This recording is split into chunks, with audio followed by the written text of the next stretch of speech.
The Knicks postgame show is presented by Tri-State Audi. Visit your Tri-State area Audi dealer today. Mitchell Robinson starting. Cat out with a sore knee. And Robinson, his best game of the year, 14-14. Landry Shamet, his best game of the year, went for season high 20. And another 20-point night for OG Anunoby. He led the way with 27. And the Knicks end up beating the Sixers tonight, 105-91. Great to have you with us, Bill Pito here, along with the Wally Szczerbiak. A wire-to-wire win for the Knicks, Wally. They were up at 17 at the half. Philly did get within 5 a couple of times in the third quarter, but then the Knicks were able to prevail. How'd they do it? Well, they cranked up the defense. That was a big part of it. I love that bucket Josh Hart got at the end of the third quarter when he just laid it up to extend the lead to 10. This Philly team played hard. We expected them to do that. You got a lot of guys that are playing for their NBA lives and trying to get contracts and get roster spots. But that fourth quarter was a dominant fourth quarter. Another game where they held their opponents under 100, held them to 91 points, 42% from the field. That was a nice defensive effort by the whole entire team. Mitchell Robinson looking healthy, playing 20 minutes. That's a big positive for this team moving forward. So the 2 times while Philly got within 5 in the third quarter, Knicks came down and hit a 3 each time, and that basically stopped whatever momentum the Sixers had. Yeah, Landry Shamet hit one of them. He's been making big shots for this team off the bench. 7 for 12 from the field, 20 points. I mean, that's huge production. Defense is always there, so the bench is starting to round into form, which is really good with the playoffs right around the corner. All right, as I mentioned, Knicks never trailed. They were up by 17 at the half, and basically, except for a couple of sequences in the third quarter, coasted to the win. Yeah, OG Anunoby is becoming the man. With no Karl Anthony Towns, no Jalen Brunson, OG is taking over the offense. DeLon Wright, really good contributions here. Used to being a starting point guard in this league. How about Mitchell Robinson with the Euro step finish? He looks in outstanding shape, Mitchell Robinson. He really is taking care of his body. There's Landry Shamet just knocking down shots. And, Tyler Kolek did a good job of finding guys. That was the dunk of the night. OG Anunoby throwing it down. And here's Tyler Kolek just making the right play when he gets an opportunity to get out there on the floor. Filled the box score, rebounds, assists. It was Landry Shamet's night knocking down those threes. 12 threes for the Knicks, and they defended the three-point line. 6 for 31 for the Sixers from 3. And the turnovers, the Knicks forced 20, and off of the 20, they scored 24 points. That was important, even though the Sixers won the battle in terms of points in the paint.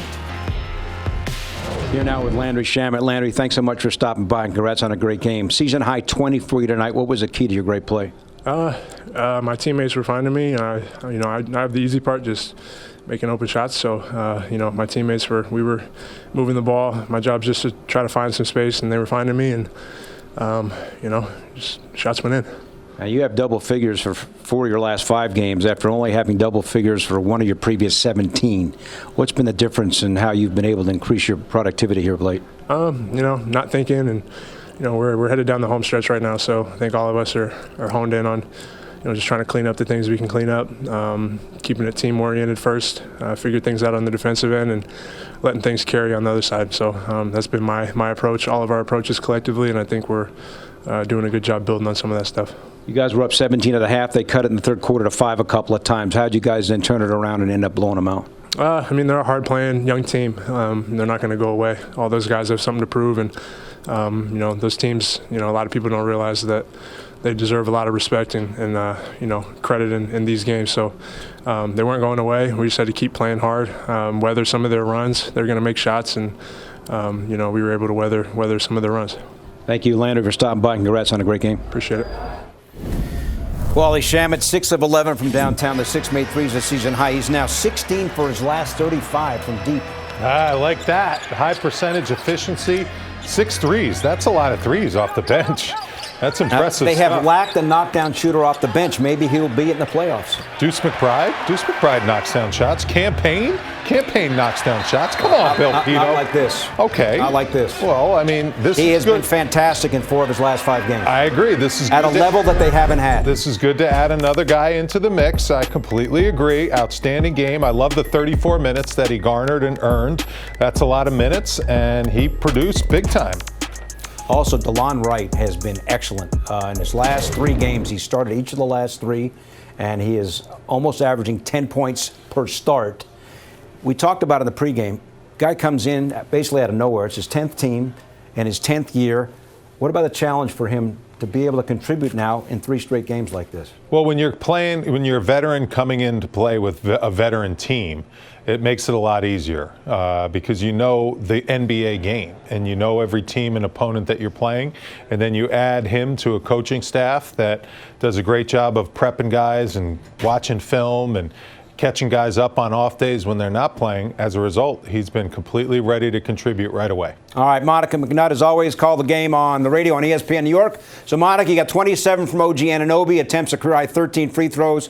Mitchell Robinson, best game of the year. Landry Shamet, best game of the year. Yeah, and all of those things are true, guys, but I actually just want to add to what you were saying about DeLon Wright. We had a chance to grab him post-game on our radio broadcast, and we asked him, because he said it's important for me to stay ready for my teammates, and I asked him what actually goes into that, and he talked about the preparation. He talked about the encouragement of his teammates and wanting to prove that he still belongs in this league, and so he's definitely making the most out of each opportunity and understands that for him, a big piece of that is his ability to impact the game with defense, although tonight his offense was exceptional. Pito, to your question, Landry Shamet, like I'm into the way that this young man is playing down the stretch. It reminds us that he's played important basketball this time of year and into the month of May when you look at the arc of his career. While he has been a bit of a journeyman, don't forget those runs with the Clippers, don't forget those runs with the Suns, and so he has looked more and more comfortable with more time on the floor. Monica, how about OG Anunoby? Absolutely the man, taking over the team with no Towns and no Brunson. What did you think of his performance tonight? I love the 13 free throws attempted, 11 of 13 there. I just think this stretch for OG Anunoby, I believe it's 5 games now with at least 28 points, 25 points. He's just been so aggressive. You look at the way that he's been able to do it, scoring both in the paint, knocking down threes. Tonight he hit a couple of threes, but he's looking for contact. The highlight dunk, y'all, a little bit later in the ball game was just the explosion and the power in terms of being able to finish at the rim. And so I love the confidence that he is playing with that dunk. Woo, that was the dunk of the night. The confidence that he's playing with is undeniable, and credit the rest of the team too, because they are looking to him, kind of going through him, especially tonight without Karl Anthony Towns on the floor. All right, Monica, we'll see about Cat tomorrow night, but we know Jalen Brunson will not play. So how legitimate is tomorrow night's game at Cleveland in terms of a litmus test looking towards the postseason? All right, on a scale of 1 to 10 in terms of legitimacy, I'm going to give it a 6.8, right under a 7. 6.8, okay. Our stage manager, Betsy, is like, that number doesn't count, but it does count. Thank you very much. And listen, hear me out. The Knicks probably will not be whole either, right? But we all know what the record has been against the top 2 teams, the top 3 teams in the league, if you want to expand it out to Oklahoma City Thunder. I do absolutely want to see this team compete. Now, it could get a little tricky because they need to be at full strength to compete with the Cleveland Cavaliers squad that has been dominant all season long. But I want to see them go out and put forth their best effort. I will be very curious because pregame, when asked whether or not Mitchell Robinson would be available tomorrow, Tibbs said we'll deal with that tomorrow. That's one thing that I'm watching. Are they even going to try to see what Mitchell Robinson looks like on a back-to-back?